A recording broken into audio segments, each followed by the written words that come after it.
Welcome back to Real Sports Talk. The topic now is Michael Sam, gentlemen. It's been all over the news, all over Twitter. It's everywhere. You know, it's hard to be by the water cooler. Mm-hmm. You know, he's everywhere too. He's everywhere. He's everywhere. You know, real oversaturated. It's real trendy. It's a real trendy topic. So, gentlemen, you start. What you think? The whole situation. You know, two sides to it. You know, from a guy who's been in locker rooms and stuff, you do have that aspect of, you know, the joking around, we all sometimes fall victim to saying some things we shouldn't say, or even in jest, you know, not really meaning them that way. But now you have a situation where you bring someone who's technically a minority into the situation, and just like you would if it was something that was, you know, race, creed, color, whatever, you got to be mindful of what you're doing. That's right. You know, does that create a problem with GMs, teams? You know, that's what I want to see. Is like not does he get drafted because the guy can play. You know, that's not a question. When he does get the opportunity, what happens at the next stage of the career? Are we going to see problems or issues, or you know, something's going to pop up? That's what I want to see. Yeah, I think that's a great point. I think his celebrity is going to cause an issue in the league. The jokes, you know, the hearsay, you know, that stuff's going to make ABC now. Like, he's a celebrity.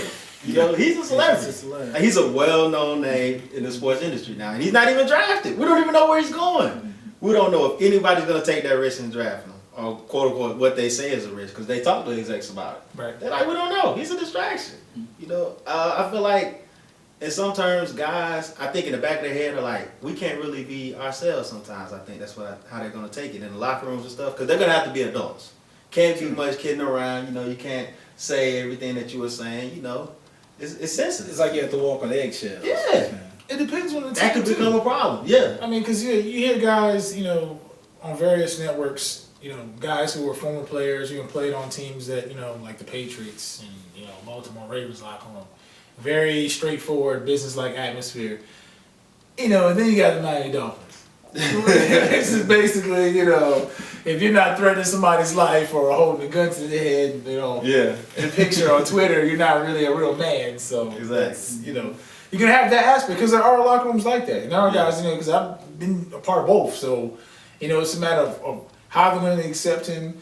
Does he play well enough to be accepted? Because I feel like if he comes out and he's a special teams player,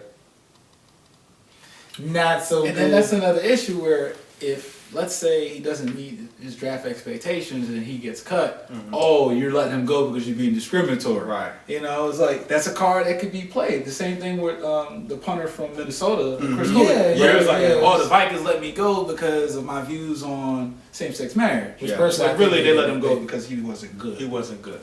Statistically. But, you know, this is the step. I do think this needs to be the initial step that they take, you know, and if people have to grow up in the locker rooms, that's what they need to do. We'll be right back with our next topic.